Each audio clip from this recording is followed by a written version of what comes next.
vamos ouvir, porque eu achei bem Não é. importante essa análise do Jamil. E aí a gente vai aí para outros pontos. Eu também quero colocar as pesquisas da Quest aí, que teve a diminuição do crescimento do Lula e um crescimento do Flávio. Então a gente vai ouvir também. Mas vamos pro Jamil.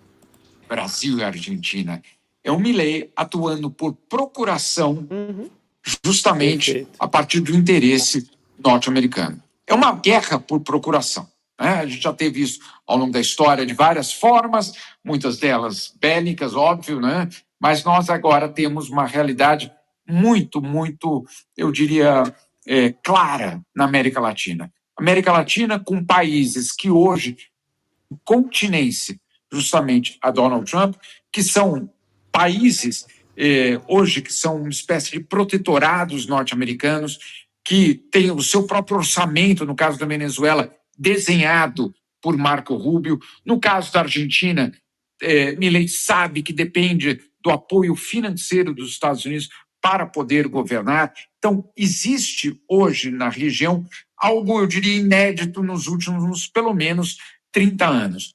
Países que respondem diretamente a ordens dos Estados Unidos, não apenas numa relação bilateral entre eles e os Estados Unidos, mas para fazer dano ou para, de alguma forma, influenciar a própria região. E é isso que nós estamos vendo com Javier Milei. Não vamos aqui nos confundir sobre qual é a orientação, a motivação. Não, isso é muito claro. Estamos no meio de uma campanha eleitoral e essa campanha eleitoral vive, segundo o próprio Palácio do Planalto, a maior ingerência no país desde 1964. É assim que o Palácio do Planalto tem visto, falei com gente nesses últimos dias no Palácio do Planalto, é assim que o Palácio do Planalto tem olhado para a situação. Agora, Gabi, vamos entender qual é a dimensão dessa ingerência.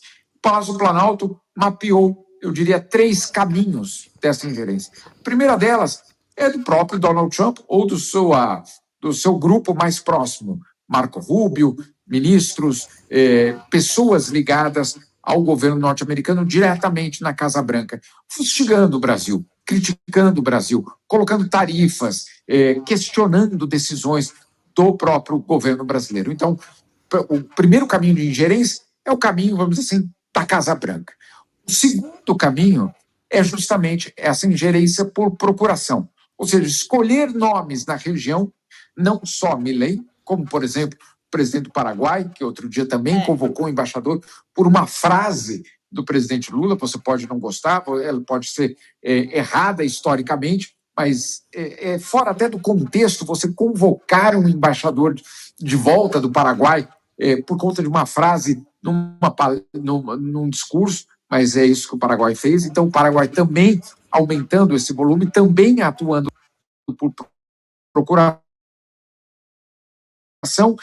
E a questão é saber, 9 semanas, uma ação dos aliados de Donald Trump na região contra o presidente Lula. Eu acho que a gente vai precisar ficar muito atento a essa vertente, porque ela é muito real. E a terceira via da ingerência são as plataformas digitais, obviamente, as plataformas sociais, que fazem o trabalho de disseminação de desinformação, de ódio e, claro, de uma tentativa de criar algum tipo de instabilidade política no Brasil. Então, o mapa é esse. 3 caminhos de ingerência permanentemente acionados, quando não é um, é outro, e nós teremos, sem dúvida nenhuma, 9 semanas de muita tensão na região, na relação do Brasil com os Estados Unidos e, eu diria, nas redes sociais. Não serão semanas fáceis e eu suspeito que muito mais vem pela frente. Bom, e aí Qual é apareceu a aqui o grande Interrupção, mas eu já desculpa, né? trago ele aqui novamente. Eu vou trazer para vocês, antes de eu voltar com as bagaceiras, o seguinte, tá? Durante a análise sobre a pesquisa Quest divulgada nessa quarta-feira, o Felipe Nunes afirmou que Flávio Bolsonaro apresentou sinais de recuperação na corrida eleitoral. O diretor da Quest disse que o candidato oscilou positivamente nas intenções de voto, reduziu a rejeição e ampliou o potencial de voto. Ele também destacou que, apesar do Lula continuar na liderança no cenário de primeiro e segundo turno, a diferença entre os dois candidatos diminuiu.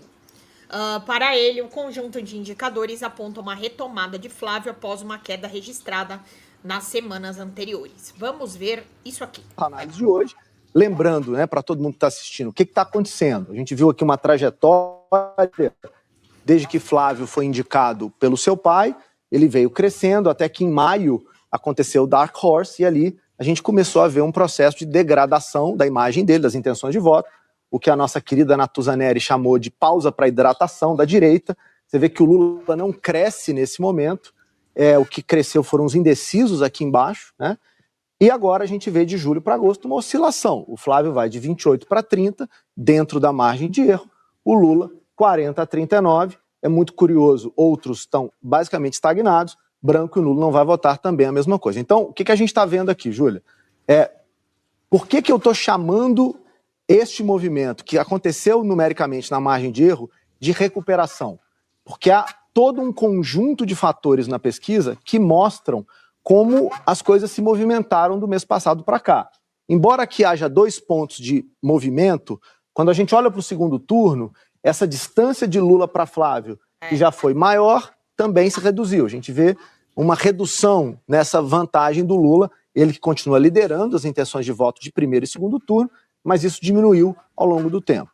Outro dado muito importante, quando a gente olha para o potencial de voto, olha só, assinante, Flávio Bolsonaro, lá em abril tinha 39, aí veio oscilando agora, de julho para agosto, 38 foi para 41, ele conseguiu ampliar também o seu potencial de voto, enquanto aconteceu o que com a rejeição de Flávio? 57 para 54, oscilou negativamente. Então, ele conseguiu, além de aumentar, diminuir a distância do primeiro e do segundo turno, ampliar potencial de voto e reduzir rejeição, e no fim, quando a gente compara a decisão do voto, Júlia, olha só, 77% diz quem disse que vai votar no Lula, já está definido.